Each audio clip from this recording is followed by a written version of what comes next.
प्यारे उनके बन जाओ, नारायण सेवा में आओ।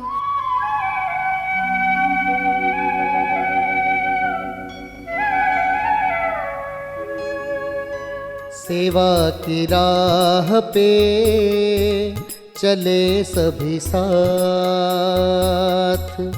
मदद को मिले कर बढ़ाए हाथ। पारब्रह्म परमात्मा ने आपको हमारे को सांप और बिच्छू नहीं बनाया, वैसा गरुड़ जी जो विष्णु भगवान के सारथी, विष्णु भगवान के वाहन, पक्षीराज गरुड़ जी, उसमें क्या जो दूसरों का अहित करे, जो दूसरों को कष्ट पहुंचाए, वो कहते हैं कि ऐसा काम मत करो जिसमें दूसरों का अहित होता हो। गांठे मत बांधिए, उलझने पैदा मत कीजिए, समस्याएं मत बनिए, आप समाधान बन जाइए। सेवा रूपी मृदंग का होते रहत अभ्यास, तभी सुनाई देते हैं वाणी मन की खास। वाणी मन की खास गुरुदेव। और जहां आपने कहा समाधान बनिए, तो वहीं सतीश भाई शाह भावनगर गुजरात से अपनी एक समस्या आप श्री के चरणों में सौंपते हैं। उनके गुरुदेव, उनका कहना है कि उनका एक छोटे भाई है, दोनों भाइयों में बहुत आपस में प्रेम है, परंतु छोटे भाई की पत्नी जो भी नई नई घर में आई है, वो अलग व्यवसाय, अलग मकान चाहती हैं, अलग करना चाहती हैं। इससे उनके बुजुर्ग माता पिता जो घर में हैं वो बहुत दुखी हैं। ये संस्कार अच्छे नहीं है बाबू। अच्छे संस्कार होते तो मन में बड़ी प्रसन्न होती कि मैं कितनी भाग्यवान हूँ, मेरे पतिदेव और मेरे जेठ जी के बीच में कितना प्रेम है। सतीश जी तो आपके बड़े भाई साहब की योग्य है बहू जी। अलग नहीं होना है, शामिल रह के समता भाव की पुष्टि करनी है। देखिए हमारे पूरे शरीर में सब अंग, कभी चेहरे ने कहा क्या कि हम अलग हो जावें, कभी हमारे ब्रेन के पिछले भाग ने कहा क्या कि हम अलग हो जावें, जी नहीं। कभी कान नाक ने कहा क्या कि हम अलग हो जावें, कभी नहीं कहा। पूरी देह देवालय में एक साथ रहते हुए राम काज कीने बिना मोहि का विश्राम। आदरणीय बहू जी मेरी वाणी सुन रही होगी, उनसे मेरी प्रार्थना है भगवान की परम कृपा की अनुभूति करते हुए अपने सास ससुर को अपने दूसरे माता पिता मान लीजिए। एक माता पिता जिन्होंने कभी कहा होगा कि बहू बेटी कि पुत्री पवित्र के कुल दो। हाँ, आप पुत्री हो, दो कुलों को पवित्र करने वाली हो। आपने आपकी पीहर के नाम को भी आगे बढ़ाना है, ससुराल के नाम को भी आगे बढ़ाना है। इसलिए एक साथ रहिए। ये एकता की कथा, ये व्यवहार की कथा, व्यवहार सुधर जाए तो रंग चोखो आवे, और जीवन रो आधार सुधर जाए तो तू सोनो बन जावे।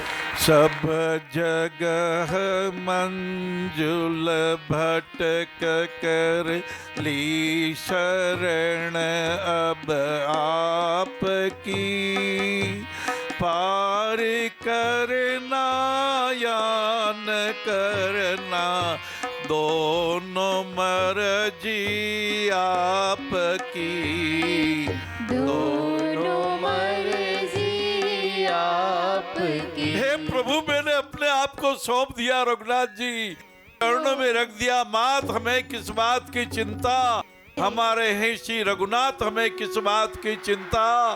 यही विभीषण ने कहा, यही अंगद ने कहा, यही हनुमान जी ने कहा, यही आप कहते हैं। बोले रामचंद्र भगवान की जय, बोले सीताराम भगवान की जय। और यही बात गुरुदेव आप श्री की भाव क्रांति भी कहती है। कल पर मत टाले आज को संभाले, सेवा की राह पर राहत के फूल, सेवा का बजे डंका, सार यही जीवन का, निराशा जीवन की बाधा, गरिमा की महिमा, और सेवा का पथ हुआ प्रशस्त। ये बहुत ही सुंदर, बहुत अच्छी भाव क्रांति की पुस्तकें हैं। बोलिए भाव क्रांति आह्वान की जय हो। ये तो भगवान ने लाला, ये वाणी भगवान ने दी, विचार भगवान ने दिए। मैं तो आप सबसे प्रार्थना करता हूँ अपने भावों को अच्छा रखें, अपनी गांठें खोल दीजिए। अब तक की जो गांठें बांधी है वो धीरे धीरे खोल दीजिए ध्यान के माध्यम से, दया और नई गांठें धर्म भगवान फैलाएंगे, भाव क्रांति अपनाएंगे।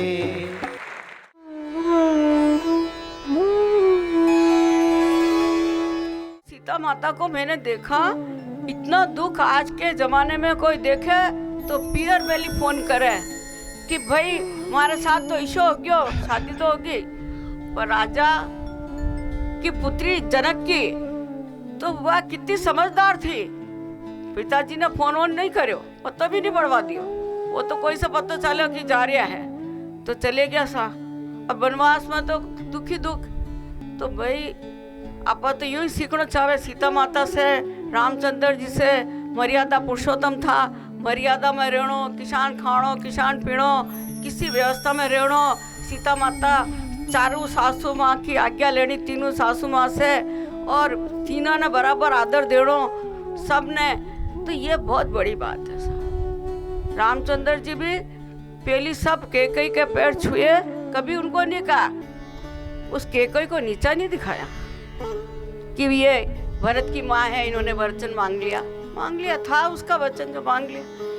पर मर्यादा पुरुषोत्तम इन्हीं कहते हैं, इनसे हमें बहुत कुछ सीखना चाहिए।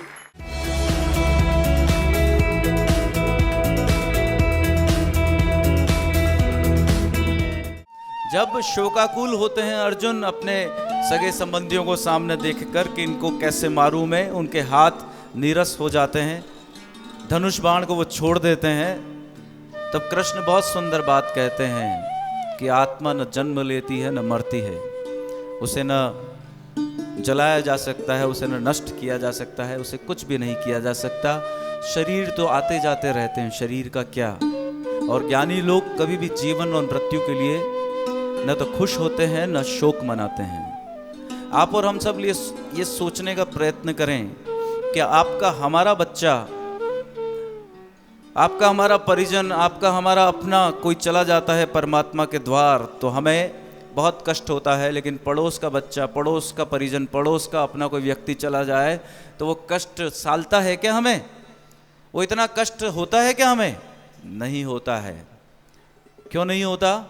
आपके अपने परिवार के उस व्यक्ति का, परिजन का, अपने खास का जाना आपको रुदन देता है, और पड़ोसी के किसी खास का जाना आपको रुदन नहीं देता। क्यों?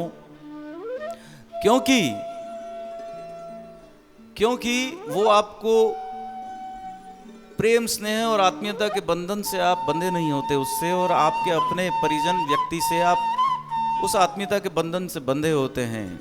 जब व्यक्ति उन बंधनों से मुक्त हो जाता है तो उसको पड़ोस का गया या अपना गया रोदन नहीं होता। उसको कोई भी व्यक्ति चला जाए, सुकरात जब जा रहे थे, सुकरात जब मृत्यु की अंतिम शैया पर थे तो उनके शिष्य रो रहे थे फूट फूट कर, आंखों में आंसू धड़ धड़ बह रहे थे। सुकरात ने उन शिष्यों को कहा, भैया चुप हो जाओ, मेरे को मौत को देखने दो आते हुए, मौत को मैं महसूस करना चाहता हूं, मृत्यु को मैं महसूस करना चाहता हूं। तो शिष्य समझ नहीं पाए कि आप कैसे महसूस करना चाहते हैं। तो सुकरात ने बहुत सुंदर बात कही कि सूखा नारियल होता है ना, ऊपर से उसको अगर तोड़ो तो अंदर का नारियल पूरा का पूरा बाहर आ जाता है, मतलब अंदर के नारियल का ऊपर के नारियल से कोई कनेक्शन ही नहीं है। वैसे ही मैं इस शरीर का और आत्मा का कनेक्शन हटा देना चाहता हूँ, सूखा नारियल निकल जाए, आत्मा अलग शरीर अलग। और गीले नारियल की तरह सुकरात ने कहा, व्यक्ति का व्यक्तित्व, शरीर, सोच, मानसिकता गीले नारियल की तरह होती है। गीला नारियल कैसा होता है? आत्मा और शरीर ऐसे चिपके पड़े हैं। अगर उस गीले नारियल को तोड़ते हैं तो उसमें से पूरा का पूरा नारियल बाहर आता है क्या?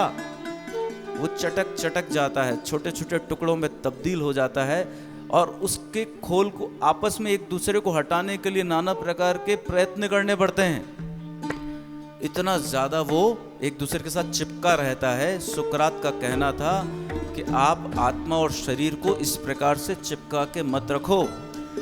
अगर आप चिपका के रखोगे तो आपको दर्द होगा, अगर आप चिपका के नहीं रखोगे, सूखे नारियल की तरह रहोगे, तो बहुत आराम से शरीर आत्मा पर से अपना परिवेश हटा देगा और आपको दर्द ही नहीं होगा। संत लोग यही करते हैं। आप में और हमारे में और संतों में, महापुरुषों में यही एक बहुत बड़ा अंतर है। गौतम बुद्ध में और हम में बहुत बड़ा अंतर यही है। गौतम बुद्ध जब रेत पर जा रहे थे तो रेत पर उनके पैरों के निशान थे। एक बहुत बड़े ज्योतिषी ने देखा कि ये जो पैरों के निशान है ये तो कोई चक्रवर्ती सम्राट है, ये चक्रवर्ती सम्राट के अलावा किसी और के पैरों के निशान हो ही नहीं सकते। वो जब पैरों के निशान को फॉलो करके गौतम बुद्ध के पास पहुंचे तो अवाक रह गए। बोले ये किसे देख रहा हूं मैं, ये तो कोई वैरागी संत है। उन्होंने सीधा उनसे बात की। बोले आपके पैरों के निशान तो ये इंगित करते हैं कि आप बहुत बड़े चक्रवर्ती सम्राट हैं। तो गौतम बुद्ध ने बोला कि भाई सब ज्योतिष फैल हो जाते हैं जब व्यक्ति निर्लिप्त हो जाता है। कोई भी व्यक्ति, कोई भी ज्योतिषी उस व्यक्ति को नहीं बता पाता कि तुम्हारा भाग्य क्या है, तुम्हारा भविष्य क्या है।